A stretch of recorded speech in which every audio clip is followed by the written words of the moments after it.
Good day, Kabarangay. This is Chinky, your host for today's episode. We have come to the last stage of our presentation of participants to the Zumbarangay Pilipinas Solo On-Cam Challenge. The Philippine Sports Commission, Women in Sports, has mounted Zumbarangay Pilipinas as a national awareness campaign that exercising through solo dancing every day inside your homes or within your surroundings has great benefits to your physical and mental health. Whatever choice of dance you are engaged in, moving your body to any style of music is wonderful for your mind, body, and soul. Igalaw-galaw, ating Katawan is very good for seniors. Dancing as an exercise improves aerobic capacity, muscle power, agility, and balance. It also develops a better brain and improves your mood. Before we continue, let's check on another exciting kwento of Commissioner Celia Kiram.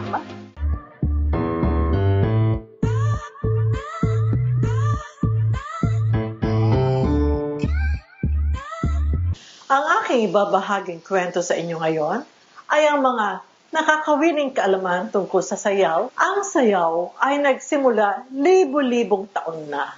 Ang paggalaw ng ating katawan ay madalas na gumagawa ng maraming bagay upang maiangat ang ating kalooban. Sa panahon ngayon, karamihan sa pagsasayaw ay tungkol sa libangan at paghahayag ng sarili. Ang mga benepisyo sa kalusugan ng kaisipan sa pagsayaw. Lumalabas na merong pag-agham na paliwanag sa likod ng mga paggalaw na nagpapalakas ng kalooban at mga paraan na maaari nating magamit ang sayaw upang mapabuti ang kalusugan sa isip at katawan. Maraming mga benepisyo ng sayaw ang sinusuportahan ng pagsasaliksik.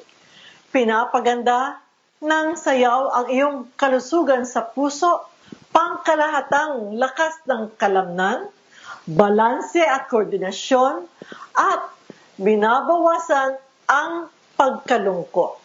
Ang mga benepisyong ito ay nakikita sa iba't ibang edad at demografiko.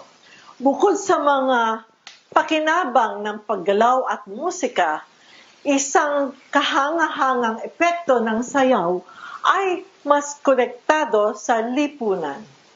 Ito din ay nakakatulong sa paggawa ng mga bagong pagkakaibigan.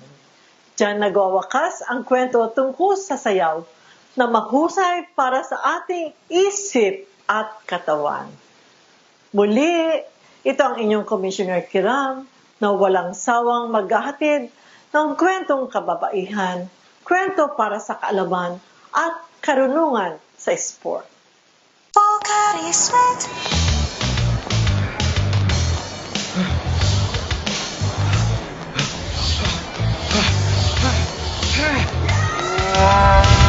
Not at your best? You may be dehydrated. You need K-Isport. It replaces the electrolytes you've lost and helps you perform at your best. Be at your best with K-Isport. Pakinggan natin ang isa nating judge sa kanyang mga valuable pieces of inspirasyon at advice sa ating mga kababaihan. Hi, this is Joan May Arania from Armagh City. O kini ang akong pangutana. Mahimo ba nimong ihulagway ang mga babaye nga mananayaw sa kinatibuk-an? I think it's really hard to generalize a whole population of dancers. But based on my experience, my women teammates, they are, I can say, like the heart and the system of my team. So women are smart, women are strong, they are passionate, they are competitive. Actually, one of our conditioning coaches is a woman, and a lot of my officers and some of my choreographers are girls. So they really hindi kumpleto. Hindi kumpleto yung group namin pag walang babae. Sometimes we do all boys projects, sometimes we do all girls projects. But iba mas iba yung sistema pag may mga babae. Parang mas organized. Hindi lang 'yon. I mean, ano talaga kapag meron silang segments cause in UPeeps like in my team, we usually do girly segments kung saan sumasayaw sila ng dance styles na bagay sa kanila and gusto nila. And grabe, ang sarap sa mata pag maganda yung lines nila. We usually do voguing, whacking, and dancehall and girly. So, malakas. Also, ano siya, people pleaser talaga kapag may magandang segment yung mga girls namin. Grabe, yawan ng mga tao. And, yeah. Women dancers in general are crazy. They inspire a lot of girls to the art form. And I have very huge respect for them. And I have a lot of friends na dancers who are women. So, not just women, lahat ng gender identities. Maayong buntag kaninyong tanan. I'm Hannah Perelia from Ormoc City. So, mauni ang pangutana. Unsay mga tips nimo para sa mga babae na gusto mo apil og sayaw? Panglingaw man or pangseryoso? A lot of people really want to try out dance. I know this because maraming nahihiya. Okay? But then, because of the pandemic, we've migrated to the new normal. And I've noticed when I was conducting face-to-face classes, some people would say na, okay, coach, gusto pumunta sa class mo, kaso hindi ko kaya, nahihiya ako, ganyan. But then, for some reason, when it was an online setting, you get to take classes at the comfort of your own home. So, alam mo yun, wala kang kasabay. Sometimes it's good, sometimes it's bad. But if you're an introvert, I guess, it's good because wala kang kasabay, mag-isa ka lang. So, you're trying to pace your own. You're just watching the recorded class or you're watching the live class in your own home.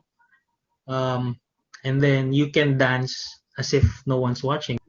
What I suggest is now is the perfect time. If you want to try dance, if you want to start dancing, then take classes. There's a lot of dancers and choreographers, good teachers that are offering these classes.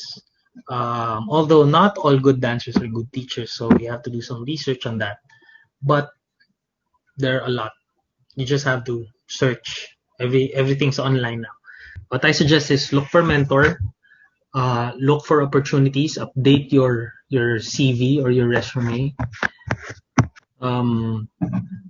Look for put yourself out there. That's one of the hardest parts. So you really have to maximize social media to put your name out there, to put yourself out there. Be involved with the community. Know the right people.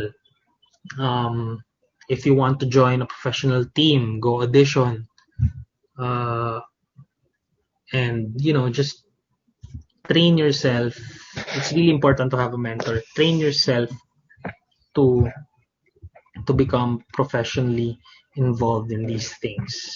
So also you can study dance. You can join seminars. You can join workshops and classes for teachers. Maraming salamat, Mr. Chips Beltran. Ngayon naman, may mga katanungan ng ating mga viewers sa isa nating judge na si Ms. Bam Mogato. How do we remain physically active during quarantine? The exercises we need to do on a regular basis of all ages. I think physically, all you need to do is to be moving. Just move, like taking a walk regularly. The important word to remember here is to be regular, consistent.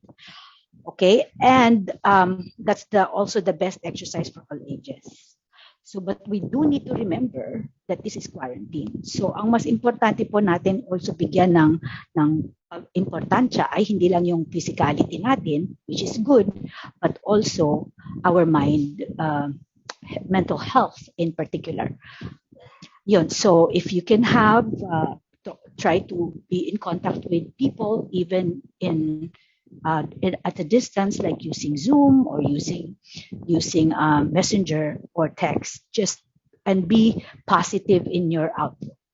Also, a good exercise suggestion would be to have a mindful kind of workout, like some meditation or a portion of yoga. Something like that, if you can find that in the internet, if you have internet. Hi, ma'am. Unsang imong ikahatag nga advice para sa mga tawo nga gamay og space sa balay para makapag-exercise? You don't really need to have a lot of space, and you actually don't need a lot of your equipment except for your body. If you cannot get out of the house because you're not allowed, kasi bawal kunyari, if you cannot take a walk, then walk around inside your house, or use your stairs to exercise your legs up and down. Use your water bottles, for example, as dumbbells. You can use your chair to step up and down on, or do some exercise for your arms. You can use your baby, if you have a baby, you can use your baby to do some biceps. Meron pa kayong bonding ng mga anak ninyo. So you don't really need a lot of things for equipment for your exercise. You can just use your actual body weight. Push-ups is a great exercise. Sitting and standing on a chair a few times is also a good exercise. Can you share some tips on doing home-based exercises and other physical activities? First, kahit hindi po sa bahay, kahit sa gym kayo basta nag-exercise kayo, if you're into the physical thing, remember that the most important thing is being consistent. It doesn't matter what you do as long as you're consistent. Also, parati ko nakikita sa maraming tao na kailangan maging mahirap ang exercise. Hindi po. Kailangan lang siyang maging regular. Yung paghirap, nagiging difficult at magpapahirap pag gusto nyo nang nahirapan ng kaunti yung exercise. Your body will tell you. So listen to your body. Okay, so pag ramdaman nyo na parang madali nang maglakad ng 2 kilometers, then you add a little bit more kilometer or be faster in the 2 kilometers that you are doing. Or if you're doing, kunyari, a push-up, dati kaya mo lang 5, di gumawa ka ng 6. Kung kaya mo na ng 6, pwede ka na mag-try ng 10. And you don't need equipment for that. You just need the floor, your body, and your breath. Okay? Next, tips or truths. And explain. Mas maganda ba mag-exercise sa umaga o sa gabi? Wala namang pong pagkakaiba. Depende po actually yun sa tao at sa schedule ninyo. Ang importante po, yun yung schedule na kaya nyong gawin consistently. Kasi pag pinilit nyo yung umaga, tapos hindi naman pala kayo pwede sa umaga, mahirap sundin yung schedule na umaga or gabi for that matter, nagiging inconsistent po kayo kasi that is a reason to not exercise. So go to a schedule that you know that will always be free, or you make that schedule free for you. So it doesn't really matter as long as it is the schedule that you are free to do and be consistent with. Again, it's about consistency. Ngayon, ang diferensya lang po niyan, may mga tao kasi hindi morning people. So hindi sila magaling sa umaga kasi nagpupuyat sila sa trabaho. So mahirap sa kanila yung umaga, then gabi yun. Some people naman cannot sleep after exercise. So mahirap sa kanila para paggabi ang exercise kasi may mga endorphins ka after mo mag-exercise. So ang tendency po niyan, medyo hyper kayo after that. So hindi kayo makatulog ka agad pag medyo late na kayo nag-exercise. And some people use exercise to sleep. So, really, it depends on you. Ang answer dun is, nagdidepende po yun sa schedule ninyo at saka sa inyo. Okay? So, work with that. Ang importante, you can consistently go to the time of exercise that you promised yourself to do. Alright? Is it true that set-ups will help you to lose fats in the stomach? ang sit-ups po ang nakakatulong para mag-strengthen yung movement na mag-curl yung katawan. In essence, natutulungan niyang mag-strengthen yung abdominal muscles nyo, particularly yung nagbe-bend ng body nyo forward. Pero technically po, para bumaba yung fat sa inyong area, remember this phrase that the six-pack is made in the kitchen, not in the gym. So, if you want to lose fat in the belly, you must make sure that you're eating lean and you're eating well, hindi po mataba, hindi masyadong madami, kumbaga balanse. At so kung gusto niyo talagang lumabas yung mga six-pack niyo din, kailangan niyo talagang magbaba ng fat content ng inyong food. Okay? At saka salt pala kasi nagre-retain din kayo ng water. Totoo po ba nakakatunaw ng calories ang pag-ehersisyo bago kumain? There are some studies po that said that you burn this or that. Pero ang pag-exercise nyo po, whether you eat before or after, is already burning energy. So it's not about the burning energy now during exercise or after exercise. It's about burning a certain number of calories or changing the way your body burns calories. Po. So yung change po dapat na mangyari ay tawag physiological. So tataas po dapat yung inyong burn kahit nakaupo kayo. Yung metabolic rate niyo dapat ay mas mataas. Ibig sabihin ng metabolic rate is your ability to burn when you're resting. Okay, pag natutulog kayo, nagbo-burn din kayo kasi katawan nyo ay gumagana pa. So, ang intention po parati ng exercise is to give you the physiological change that will help you to burn more while at rest. Yung pag-burn niyo after or before an exercise program, depende po yun sa intensity at sa metabolic rate nyo na to begin with. Pero hindi po yun ang long-term solution kasi yun ay for now, yes, and then for tomorrow, yes. Pero sa long term, yung talagang meron kayong change na mangyayari na kahit hindi kayo mag-exercise for a week, nagbo-burn pa din kayo, is yung physiological change. So it's best to actually look at it that way. Look at exercise as a way to change the way your body burns energy at rest. Okay? Or increase your metabolic rate. That's what it means. Miss Bam, agpaypay suaya nga mas makatultulong ti panag-ehersisyo ti bigat? It really depends on you. Kung maganda, kung sa morning person kayo at may oras kayo sa umaga at kaya nyo yung gawin every morning and you have this much time, kunyari 15 minutes at least is a good time. Hindi po kailangan 1 oras, 3 oras. Hindi po dahil maraming oras means it's effective. It's effective if it is consistent and if it's the right type of exercise, yung intensity ng exercise para sa inyo. Pero marami pa pong bagay doon. We all have to start with one step. So don't worry about not being able to run right away. You have to walk first before you can run kasi. So what's important is that you are able to set a time that you can go to and be in the exercise mode consistently. Again, it's about consistency. All right. Kasi kung gagawa kayo ng mahirap na exercise pero gagawin nyo lang siya once a year, hindi po masyadong effective yun. Ang pagkain po ba ng mataas sa protina ay nakakatulong sa pagpapataas ng muscle mass? Ang pag-increase po ng muscle mass ay again, is a metabolic change. Kailangan nyo pong i-challenge yung inyong muscles para magkaroon pag na-challenge siya enough, na makikita niya na kailangan niyang i-overcome. Kunyari, nagbuhat kayo ng 4 pounds na bicep curl. So, kung hindi kayo talaga nag-exercise, yung 4 pounds magiging mabigat yun para sa inyo. Okay? So, ang muscle niyo ay hindi pa siya ready para sa weight na yun. Habang bumibigat po yung binubuhat niyo, nag-a-adapt yung katawan niyo doon sa binubuhat. So, kailangan siyang mag-activate ng maraming muscle fibers para mabuhat niya yung mas mabigat na weight. So because of that, sometimes dadating siya sa point na kailangan niya pang magkaroon ng konting size. Magkakaroon siya ng konti pang size, and in some cases, nag-create siya ng another connections to your muscle fiber. Kasi po, medyo technical yun, may dalawang school of thought dyan. It's either dumadami yung muscle fiber ninyo or dumadami yung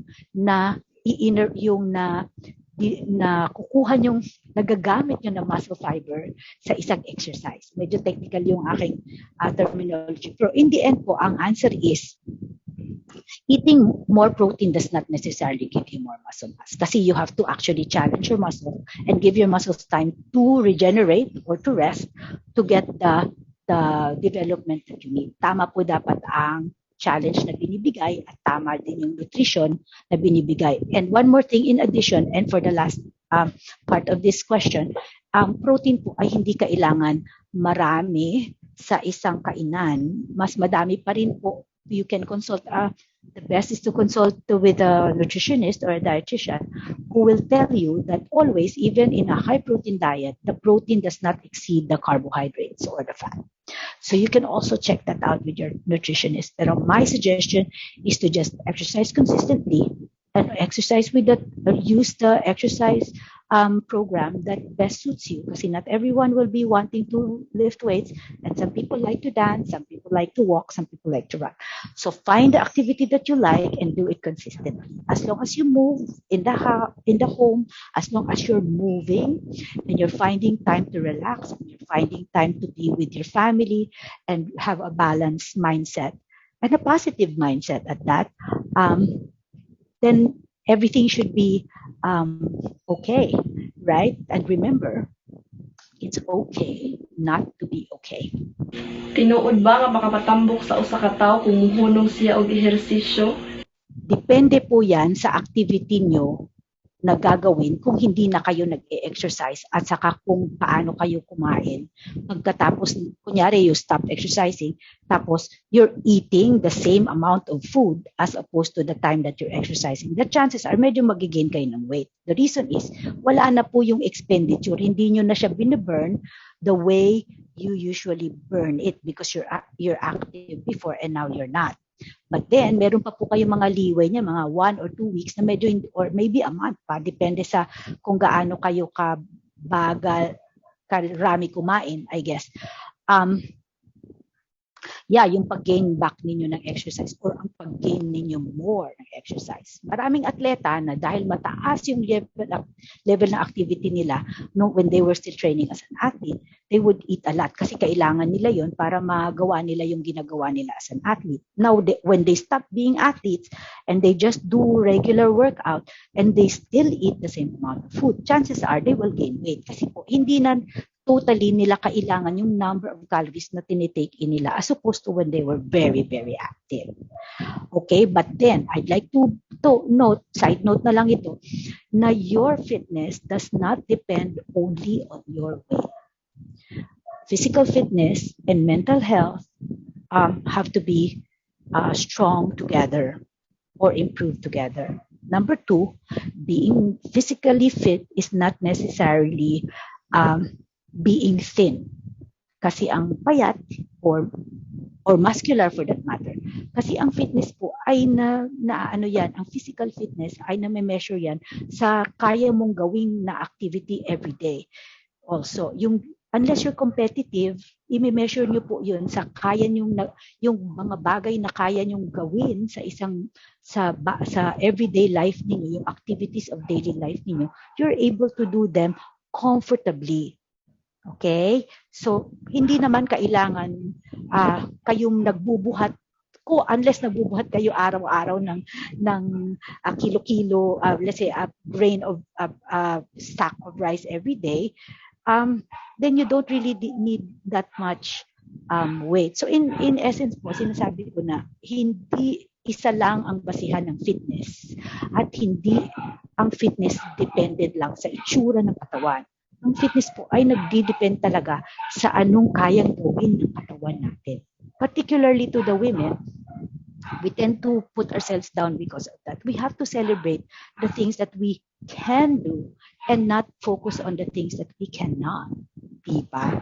That's it, Pansit. Salamat for listening to me today. I hope that helps. Maraming salamat, Ms. Bam, sa iyong napakamahalagang impormasyon para sa ating mga viewers. Kung nais nyong makilala ang ating mga judges sa pa-contest na to, panoorin ang mga nakaraang episodes 28 at 29 ng Rise Up, Shape Up. Bago namin i-present sa inyo ang last batch ng entries mula Luzon, nais naming pasalamatan si Dr. Drolly Claraval sa kanyang walang sawang pagsuporta sa development at promotion ng women and sports at sa plataforma nitong Rise Up, Shape Up. At sa lahat ng nagpadala ng entries mula Luzon, Visayas, Mindanao at Metro Manila, maraming salamat po.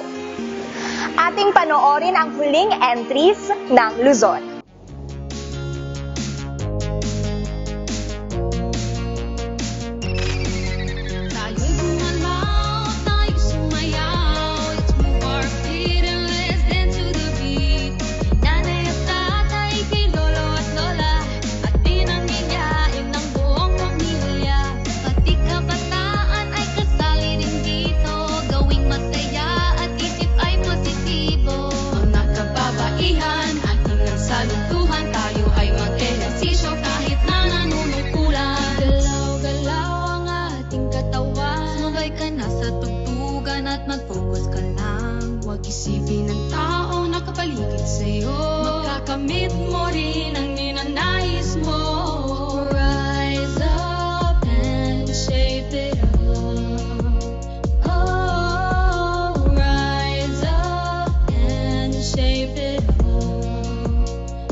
nakapaligid sa'yo.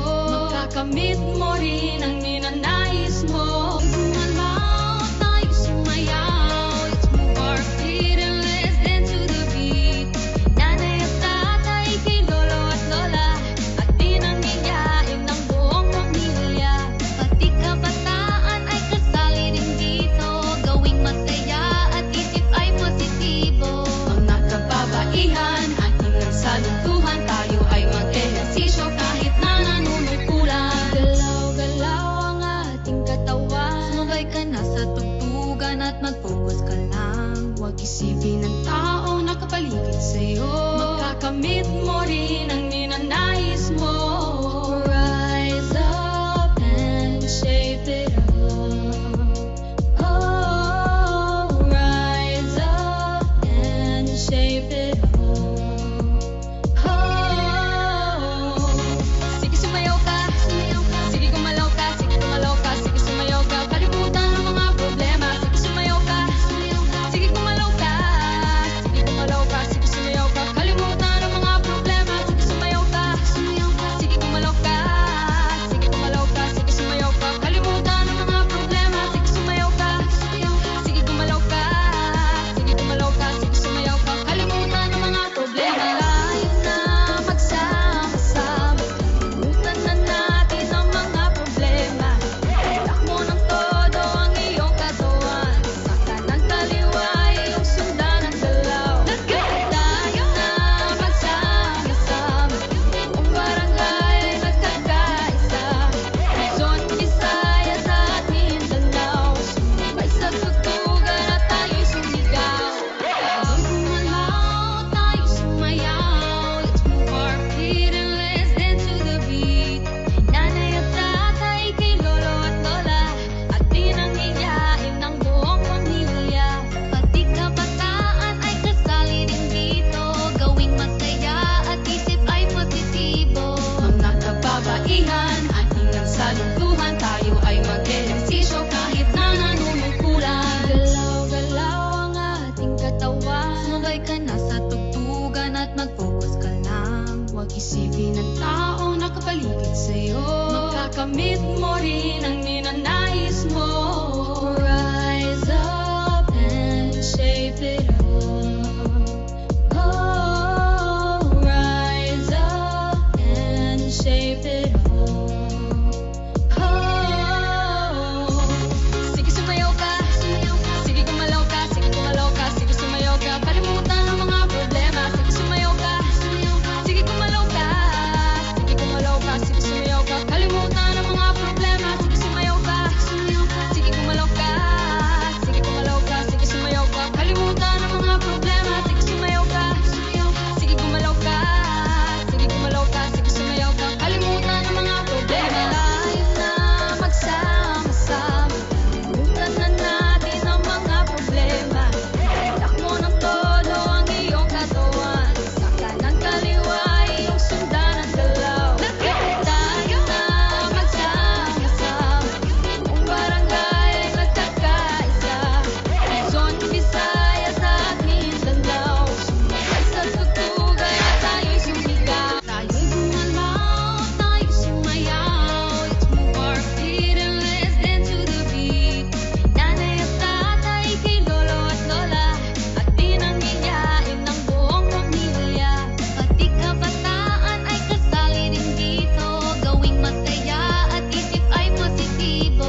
tayo ay mag-ehersisyo kahit na nanunungkulan. Galaw-galaw ang ating katawan, sumabay ka na sa tugtugan at mag-focus ka lang. Huwag isipin ng taong nakapaligid sa'yo, makakamit mo rin ang ninanais mo. Rise up and shape it up. Oh, rise up and shape it up. Oh, sige sumayaw ka, sige gumalaw ka, sige gumalaw ka, sige sumayaw ka, kalimutan ang mga problema. Sige sumayaw ka, sige gumalaw ka, sige gumalaw ka, sige sumayaw ka, kalimutan ang mga problema. Sige sumayaw ka, sige gumalaw ka, sige gumalaw ka, sige sumayaw ka, kalimutan ang mga problema. Sige sumayaw ka, sige gumalaw ka, sige gumalaw ka, sige sumayaw ka, kalimutan ang mga problema. Tayo na magsama-sama, kalimutan na natin ang mga problema. Itak mo ng todo ang iyong katawan, sa kanan kaliwa iyong sundan ang galaw. Tayo na magsama-sama, buong barangay ay magkakaisa. Luzon, Visayas at Mindanao, sumabay sa tugtugan at tayo'y sumigaw. Tayo'y gumalaw, tayo'y sumayaw. Let's move our feet and let's dance to the beat. Nanay at tatay, kay lolo at lola, at dinangiyain ng buong pamilya. Pati kabataan ay kasali rin dito, gawing masaya at isip ay positibo. Mga kababaihan, ating nagsalutuhan, tayo ay mag-ehersisyo kahit na nanunungkulan. Galaw-galaw ang ating katawan, sumabay ka na sa tugtugan at mag-focus ka lang. Huwag isipin ng taong nakapaligid sa'yo, makakamit mo rin ang ninanais mo. Tayo'y gumalaw, tayo sumayaw. Let's move our feet and let's dance to the beat. Nanay at tatay, kay lolo at lola, at dinangiyain ng buong pamilya. Pati kabataan ay kasali rin dito, gawing masaya at isip ay positibo. Mga kababaihan, ating nagsalutuhan, tayo ay mag-ehersisyo kahit na nanunungkulan. Galaw-galaw ang ating katawan, sumabay ka na sa tugtugan at mag-focus ka lang. Huwag isipin ng taong nakapaligid sa'yo, makakamit mo rin ang ninanais mo. Rise up and shape it up. Oh, rise up and shape it up. Oh, sige sumayaw ka, sige gumalaw ka, sige gumalaw ka, sige sumayaw ka, kalimutan ang mga problema. Sige sumayaw ka, sige gumalaw ka, sige gumalaw ka, sige sumayaw ka, kalimutan ang mga problema. Sige sumayaw ka, sige gumalaw ka, sige gumalaw ka, sige sumayaw ka, kalimutan ang mga problema. Sige sumayaw ka, sige gumalaw ka, sige gumalaw ka, sige sumayaw ka, kalimutan ang mga problema. Tayo na magsama-sama, kalimutan na natin ang mga problema. Itak mo ng todo ang iyong katawan, sa kanan kaliwa iyong sundan ang galaw. Tayo na magsama-sama, buong barangay ay magkakaisa. Thank you very much to all our participants from Luzon. Please continue watching and support your favorite Zumbarangay contestants from Luzon and get a chance to win a special gift from Zumbarangay Pilipinas. All you have to do is, Step 1, watch Rise Up, Shape Up. Step 2, subscribe to our YouTube channel and make sure that your profile is in public. Step number 3, vote for your favorite Zumbarangay contestant by commenting their name or contestant number in the comment section of Rise Up, Shape Up. And step number 4, our voting will start now until 11:59 p.m. The results from this contest will not affect the final judging. Prizes are non-transferable and non-exchangeable for cash or in kind. We will choose 10 lucky winners from our subscribers. Time is up!